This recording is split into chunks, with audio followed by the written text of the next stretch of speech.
La vieron clavar toscas tablas de pino aserrado sobre los laterales de su cabaña, justo por encima de las ventanas, tragándose las paredes como si fuera una segunda piel. Camilo Martínez les dijo a los demás que por fin se le había ido la cabeza. «Esto es lo que pasa cuando una mujer se queda demasiado tiempo sola», murmuró, entornando los ojos hacia la pendiente del tejado que ella había extendido hacia afuera, cubriendo la cabaña como una gallina que abre las alas para tapar a sus pollitos. Empieza a enterrar su propia casa como si fuera un ataúd. Los hombres se rieron alrededor de la garrafa de licor, apoyados en las palas, fingiendo que no miraban demasiado mientras la viuda del valle de abajo bajaba otra carga de madera desde la ladera con su mula. Sus hijos, solo dos ya, de unos 10 y 12 años, la seguían como sombras, arrastrando cada uno un haz de ramas y ramitas más largo que ellos mismos. Era el otoño del 71, y aunque las hojas apenas empezaban a amarillar, todos sentían la advertencia en el viento. El verano había sido seco, cruel, resentido.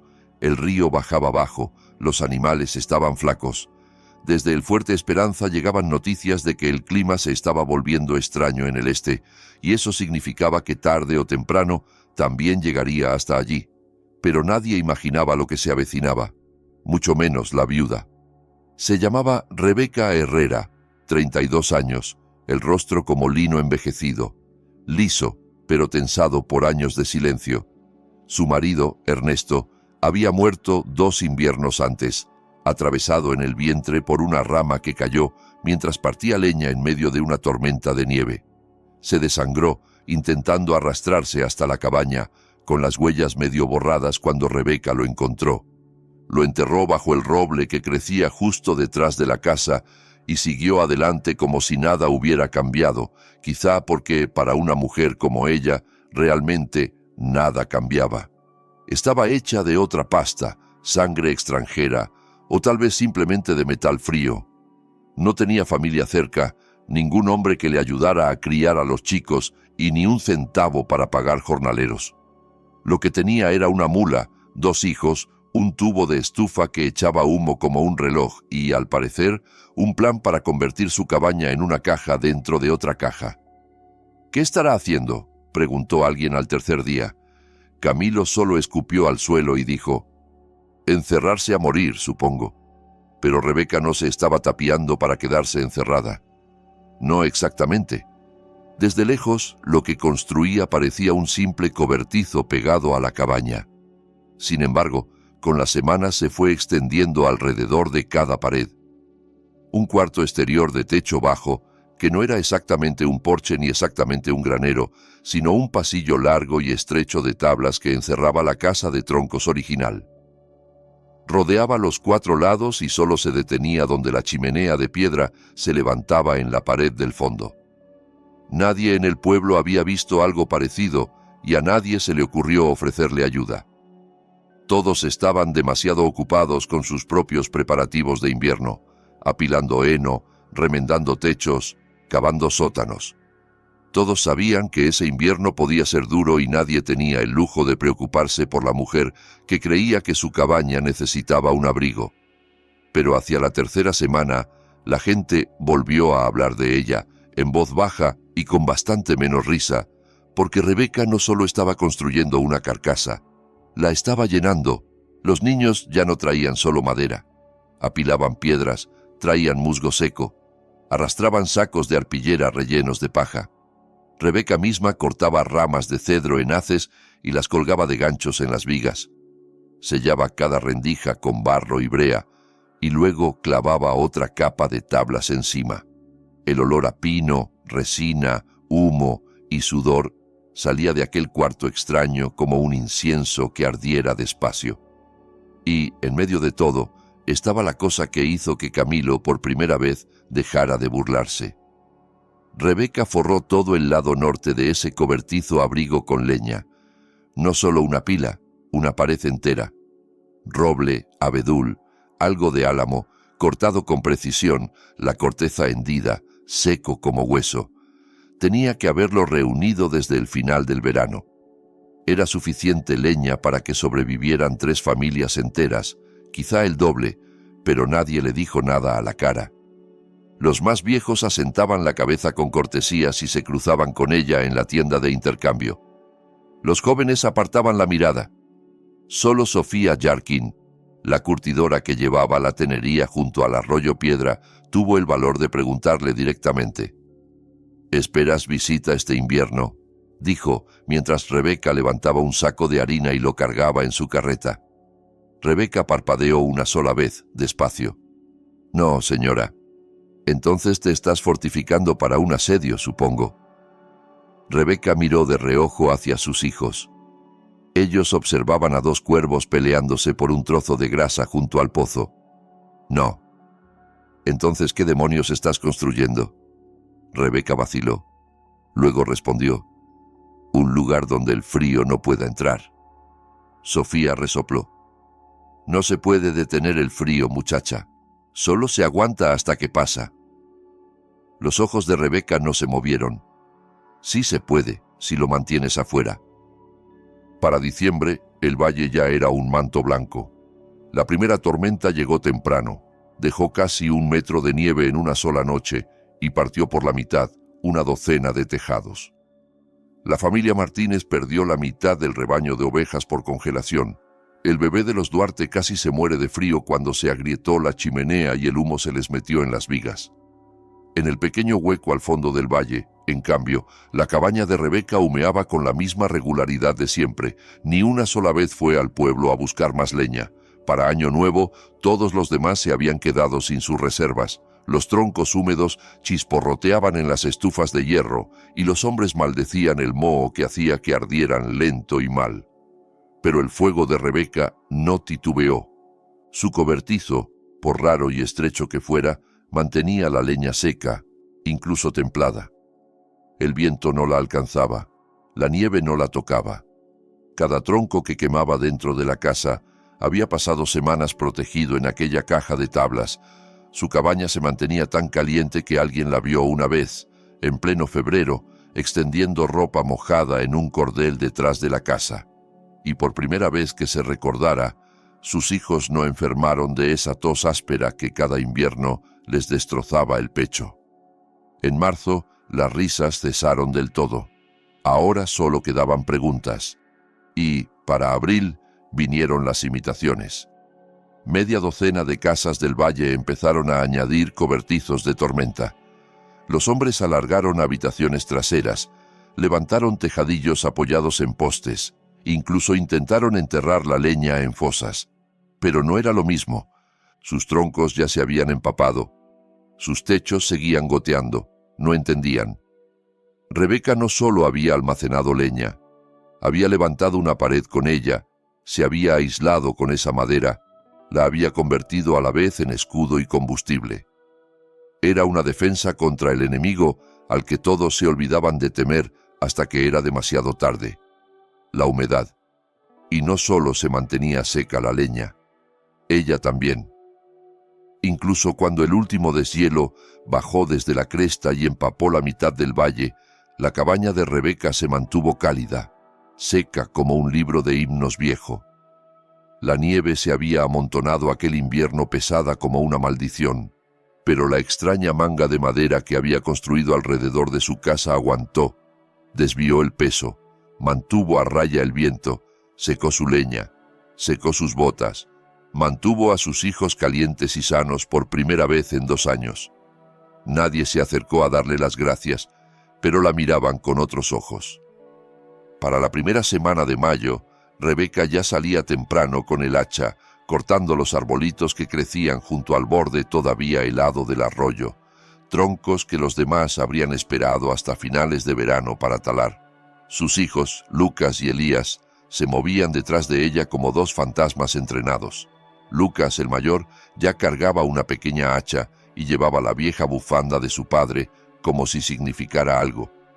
Elías, más menudo y nervioso, hablaba poco. A menudo arrastraba solo ramas caídas mientras Rebeca abría el camino. Trabajaban en turnos largos: cortar, partir, apilar. Rebeca ya no miraba hacia las colinas, donde la casa de los Martínez seguía medio enterrada en el barro del deshielo. No levantaba la vista a la cresta, donde los Duarte estaban levantando un cobertizo parecido al suyo, torcido y mal sujeto. No hablaba a menos que fuera para dar instrucciones a sus hijos. Solo trabajaba. Lo que construyó después hizo que los vecinos volvieran a murmurar. Rebeca no se limitó a rellenar su cobertizo. Lo dobló, lo alargó. Usó el mismo método. Tablas, brea, musgo para calafatear, relleno de paja. Pero esta vez no lo pegó tan cerca de la piel de la cabaña. Se alejó unos pasos. Levantó algo que casi parecía un pasillo con un segundo techo, como un claustro, como la coraza de una fortaleza. Para junio, su cabaña medía el doble de ancho. Un anillo de espacio aislado y seco la abrazaba por completo, lo bastante alto para caminar erguido, lo bastante ancho para apilar leña a ambos lados. Algunos decían que estaba construyendo un ataúd gigantesco otra vez, pero el cobertizo improvisado de Camilo Martínez ya se había venido abajo con los vientos de finales de primavera, así que él no tenía mucho que decir.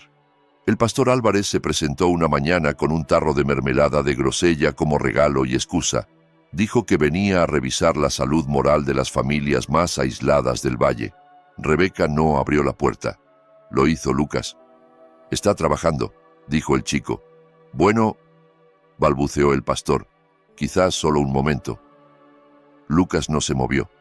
Unos segundos después, la voz de Rebeca se escuchó desde algún punto detrás de la puerta. «Deja que el hombre hable». Así que él habló. Elogió su fuerza, su fortaleza, su ejemplo, pero las alabanzas se fueron agotando a los pocos párrafos y dieron paso a una pregunta lenta y envolvente.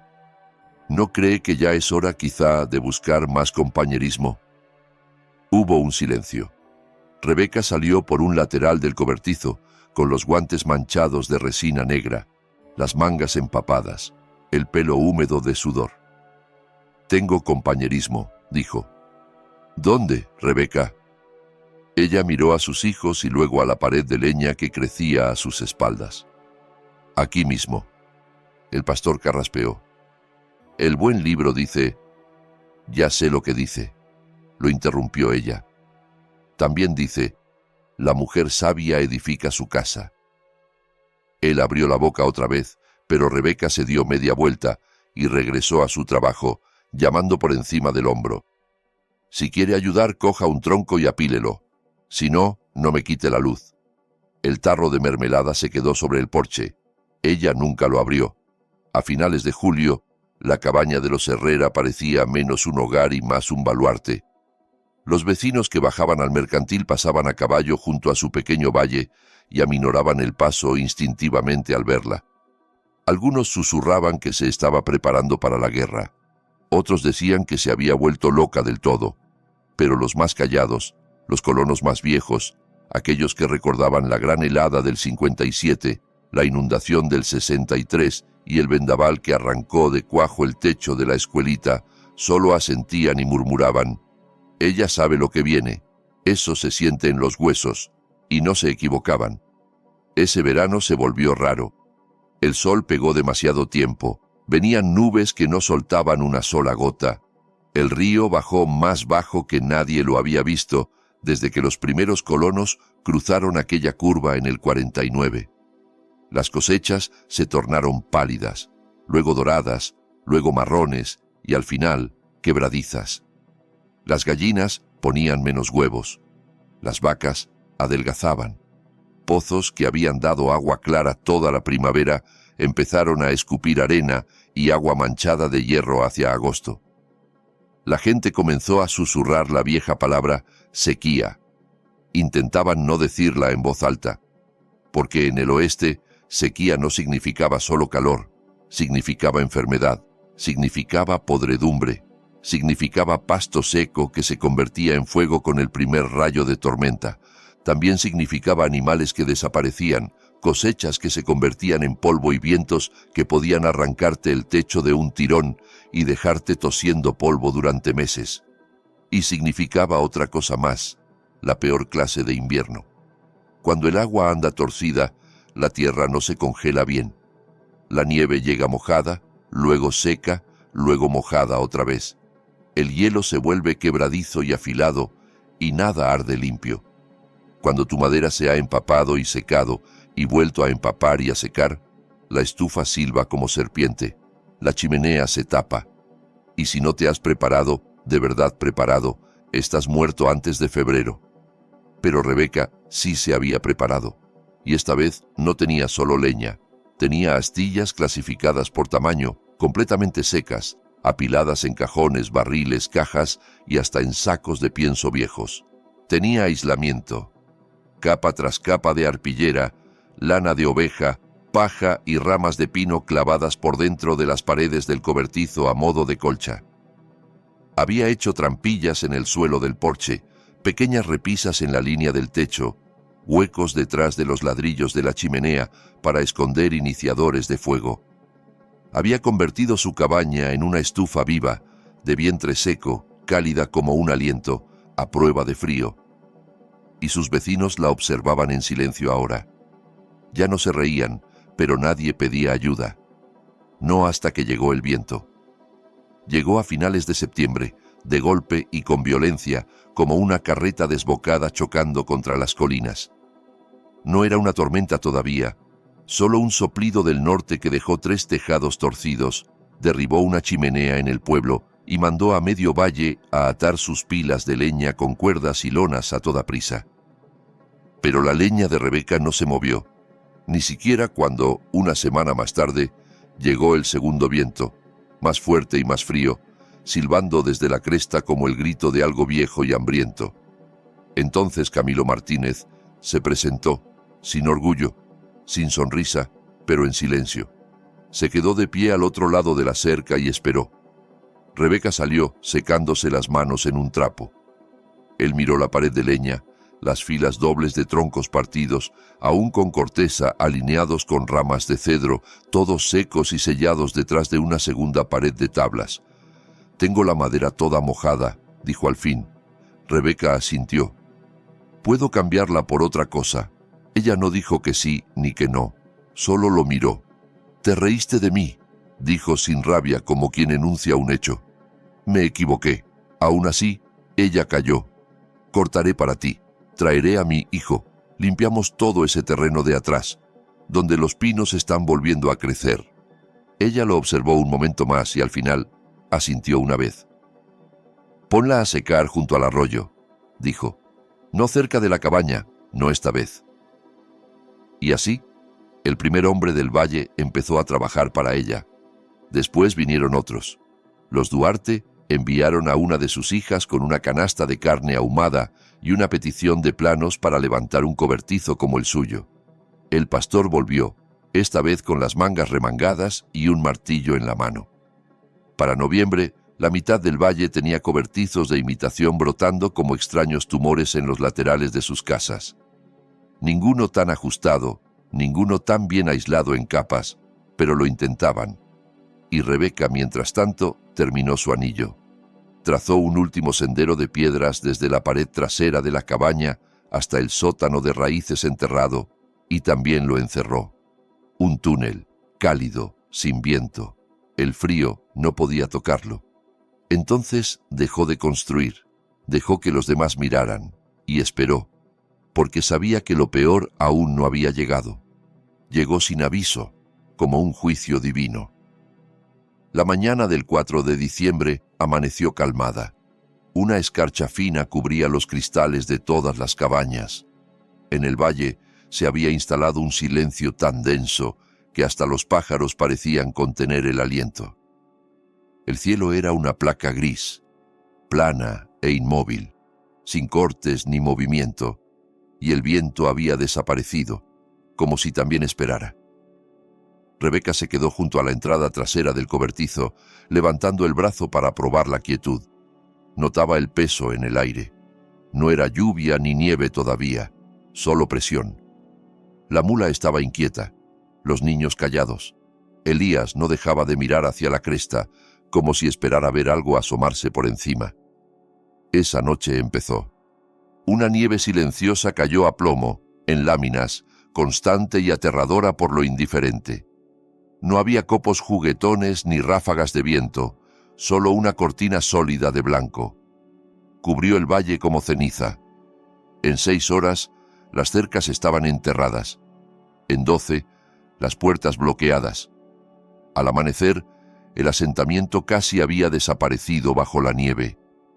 Los que habían mantenido la estufa encendida durante la noche tuvieron suerte. Sus chimeneas siguieron abiertas y el humo siguió saliendo hacia el cielo. Los que dejaron morir el fuego para ahorrar leña, pensando en reavivarlo al amanecer, despertaron a oscuras, en silencio, con las chimeneas selladas por nieve compacta. Y lo peor, casi todos tenían leña que no prendía, porque cuando llegó la tormenta, llegó húmeda. Las primeras 12 horas empaparon todo antes de que el hielo se apoderara del valle. Los troncos que se habían dejado bajo lonas y toldos se volvieron resbaladizos, inútiles. La yesca se convirtió en papilla. Las cerillas se partían sin encender. La cabaña de Rebeca brillaba como un farol en mitad de la tormenta. Dentro hacía calor, no un calor sofocante, pero sí constante, respirable, como el de un granero habitado durante años. Las paredes dobles del cobertizo no solo habían detenido el frío, lo habían frenado, habían cortado el viento, mantenido cada tronco seco. Lucas y Elías trabajaban por turnos durante la noche, alimentando la estufa. Usaban primero lo pequeño, delgadas astillas de cedro, piñas, ramitas envueltas en cera. Rebeca les había enseñado a priorizar. Mantengan la yesca pequeña y seca. No gasten el roble grueso hasta que el fuego sea limpio. Cierren la compuerta cuando el viento silbe. Siempre 2 fuegos por delante. Les había repetido en otoño en forma de ejercicio. Ahora lo hacían en silencio, eficaces, en la penumbra de aquella cabaña enterrada, con las ventanas tapiadas por 2 capas de madera y tela engrasada. Rebeca vigilaba el túnel lateral. Conducía desde la esquina trasera de la cabaña hasta el viejo sótano de raíces, un lugar que la mayoría solo visitaba en primavera, cuando la tierra se ablandaba. Pero ella lo había preparado durante todo el otoño. Puso virutas de cedro, tapó filtraciones, reforzó la pendiente. Ahora era su mejor despensa: carne curada, quesos duros, manzanas secas, frascos de manteca. Lo revisaba cada pocas horas porque no se fiaba de que la tormenta se mantuviera educada. Y tenía razón. Para el tercer día, la nieve llegaba más arriba del pecho de un hombre. Los techos se combaban. El humo desaparecía en el blanco. El viento había vuelto, cortando el valle como un cuchillo, doblando los pinos. Los ventisqueros se apretaban contra las paredes, encontrando rendijas, convirtiendo cada casa en una tumba enterrada, excepto una. El cobertizo de Rebeca no era un añadido improvisado. Estaba pensado. La pendiente del techo estaba inclinada hacia afuera, lejos del tejado principal, para que la nieve resbalara en vez de acumularse. Los aleros estaban reforzados. Las paredes tenían doble armazón, con tablillas que permitían un mínimo juego, de modo que el peso de la nieve podía presionar sin derrumbarlo todo. La chimenea tenía una caperuza simple de lata, un tubo viejo recortado y atado con alambre para dividir y desviar la nieve que caía, manteniendo el tiro abierto incluso mientras la tormenta enterraba el resto del mundo. Al 4.º día oyeron el primer golpe. Suave, indeciso. Elías, sobresaltado, soltó el haz de yesca que llevaba. Rebeca se puso de pie y escuchó. Luego se dirigió al estrecho corredor delantero, donde la puerta original de la cabaña quedaba hundida dentro del nuevo cobertizo. Abrió un poco la puerta exterior y encontró una figura pálida desplomada contra las tablas. Era Sofía Jarkin, la curtidora, medio congelada, con los dedos rígidos, una bota perdida, el cabello cubierto de escarcha. Rebeca la arrastró hacia adentro sin decir palabra. Le quitó el abrigo, la envolvió en una manta y le llevó caldo mientras la mujer temblaba en el suelo, cerca de la estufa. «Salí de casa hace 2 días», susurró al fin Sofía. La estufa reventó. El humo se nos vino encima. Los perros se congelaron primero. Rebeca no respondió. Solo le tendió otra manta y echó otro trozo de pino seco al fuego. Al anochecer llegaron dos más. El hijo mayor de los Duarte, cargando a su hermanita de unos 5 años, medio inconsciente. Su padre había salido a por leña y nunca regresó. Su propio fuego se había apagado un día atrás. Rebeca los dejó entrar. No dio discursos ni sermones. Solo despejó espacio, les dio agua caliente con melaza, secó su ropa, sacó más mantas, obligó a sus hijos a mover sus cobijas al pasillo lateral. «Hoy duermen en la pared del cobertizo», les dijo. «Allí es más cálido». Lucas asintió. Ya lo sabía. Para el 6º día había 10 personas dentro de la cabaña. Algunos llegaron gateando, otros fueron arrastrados. Nadie preguntó ya por qué había construido aquel cobertizo, solo pedían calor, y Rebeca lo dio, pero no gratis. «Tú cargas la leña», le dijo al pastor Álvarez, que llegó tambaleándose, con una mano quemada por intentar encender un fuego con mala madera. «Tráela de la pared sur y vuelve a apilarla después de cogerla, sin huecos». A la esposa de Camilo, que lloraba abiertamente porque su marido no había vuelto tras intentar limpiar el tiro de la chimenea, le ordenó: «Tú separas las piñas de cedro. Necesitamos fuego limpio para hervir el agua». A la hija de los Duarte, ya despierta pero tosiendo, le dijo: «Tú barre las cenizas, pero no todas. Deja una base en la bandeja. Ayuda a sostener el calor».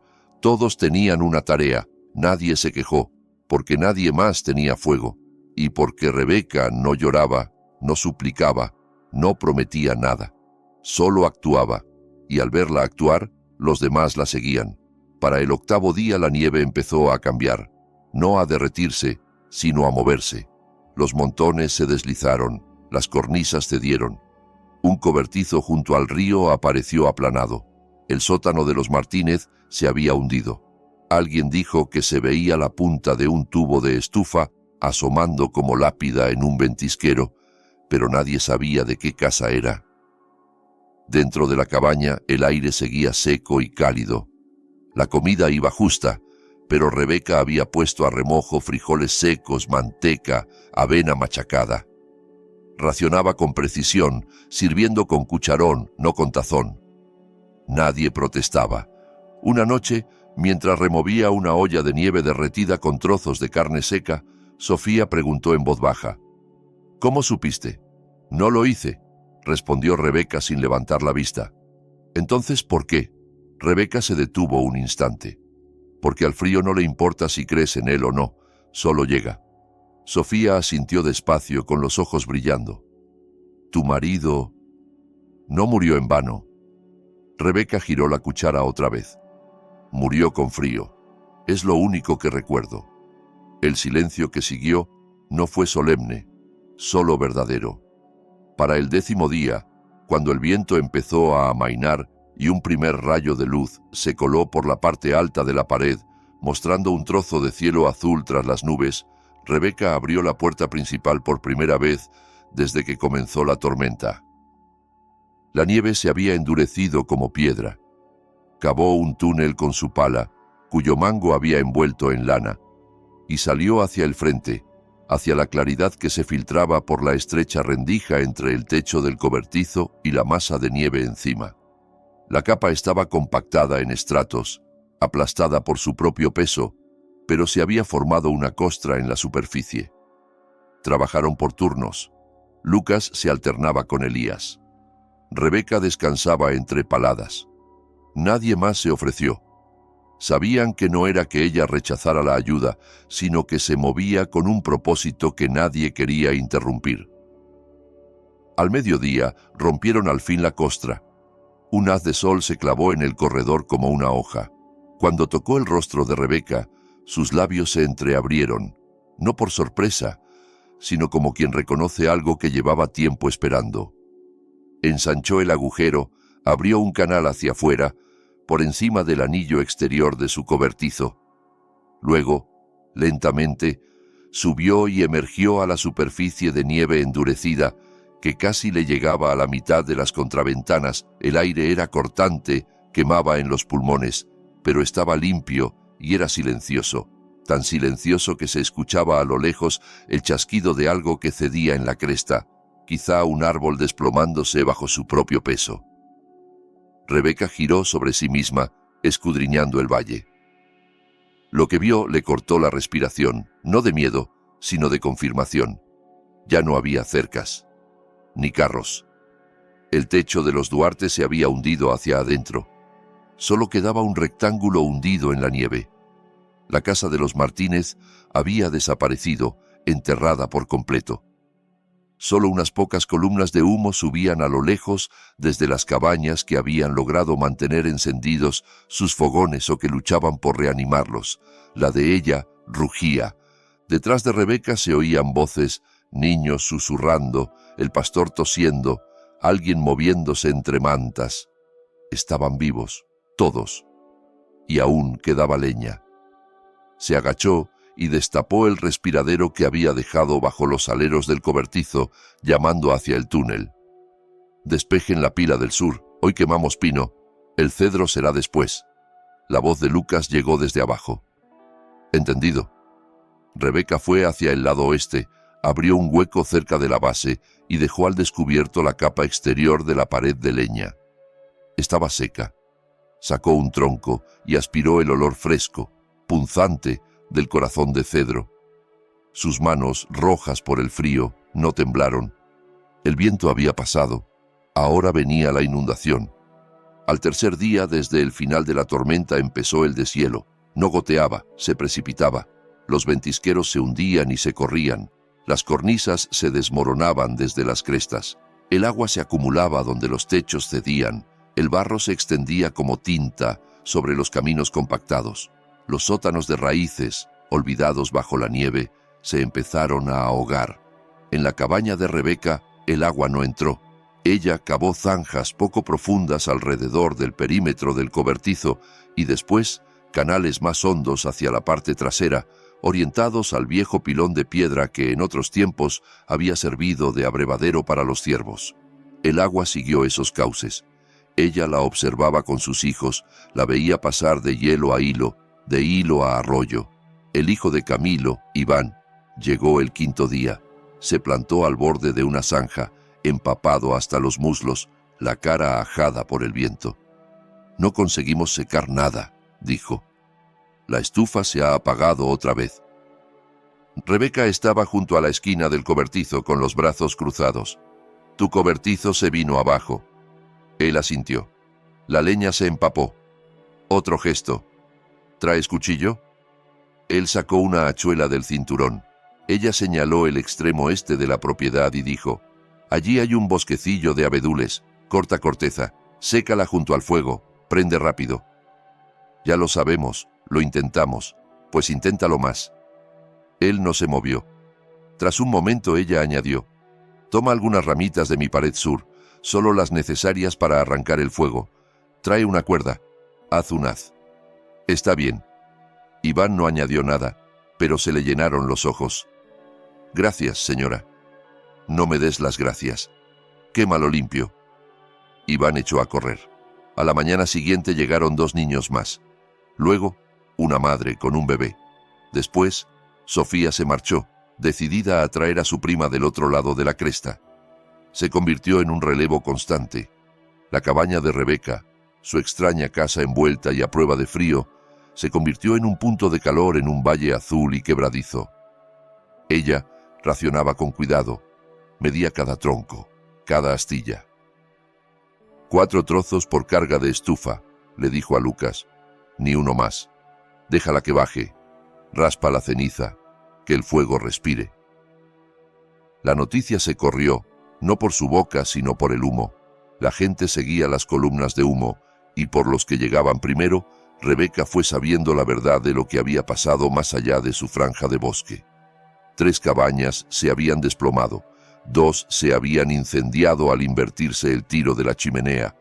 A un hombre, un tío de alguien en la ladera sur, lo encontraron boca abajo en la nieve, apretando aún una cajita de cerillas empapadas en la mano. Y todos ellos se habían reído. Todos se habían burlado en octubre, cuando ella volvió a tapar sus ventanas con tablas. La llamaron viuda, cavándose su propia tumba. Ahora sus hijos se acurrucaban junto a su estufa y dormían bajo edredones cosidos por sus manos calladas. Una noche, cuando los demás ya se habían acomodado, Lucas le preguntó: ¿sabías que iba a pasar todo esto? Rebeca seguía removiendo el guiso, la cuchara de madera girando despacio en la mano. No. Pero construiste como si lo supieras. Ella lo miró y, tras un instante, en sus ojos se movió algo que él no supo nombrar. Construí como alguien que no puede darse el lujo de equivocarse. Lucas asintió y no volvió a preguntar. A mediados de enero la cabaña seguía en pie, seguía seca. El cobertizo, torcido y marcado por el hielo en algunos puntos, aguantaba. La estufa seguía humeando sin descanso y cada noche llegaba alguien más. No todos se quedaban, pero todos pasaban. Para entonces, 22 personas se habían calentado al fuego de Rebeca. Ella no las contó en voz alta. Contó los troncos. Sabía cuánto duraba cada cuerda de leña, cuánto se estiraba cada olla de estofado. Lo hizo encajar todo. Cuando el periódico local quiso escribir sobre ella, dijo que no. Cuando la iglesia quiso ponerla de ejemplo en un sermón, también se negó. Pero la historia salió igual. La historia de la viuda que levantó un cobertizo alrededor de su cabaña, de la mujer que cargaba no solo leña, sino vidas. Decían que había llevado a través del peor invierno, que nadie recordara a más de 2 docenas de almas y que no perdió ni una sola. Al año siguiente, cobertizos brotaron por todas las laderas. Nadie se burló esta vez. Los llamaron capa serrera. Los construyeron anchos, altos, algunos incluso bonitos, pero ninguno fue tan firme como el de Rebeca, porque el suyo no había nacido de la simple astucia, sino de una negativa, la negativa a dejar que el frío ganara otra vez. Y en el silencio que siguió al deshielo, en la pausa entre estaciones, el valle contuvo el aliento, esperando, pero ya sin miedo, porque ahora tenían leña, tenían paciencia, y tenían el ejemplo de Rebeca Herrera, una mujer que no reía, no lloraba, no se jactaba, solo construía, encendía.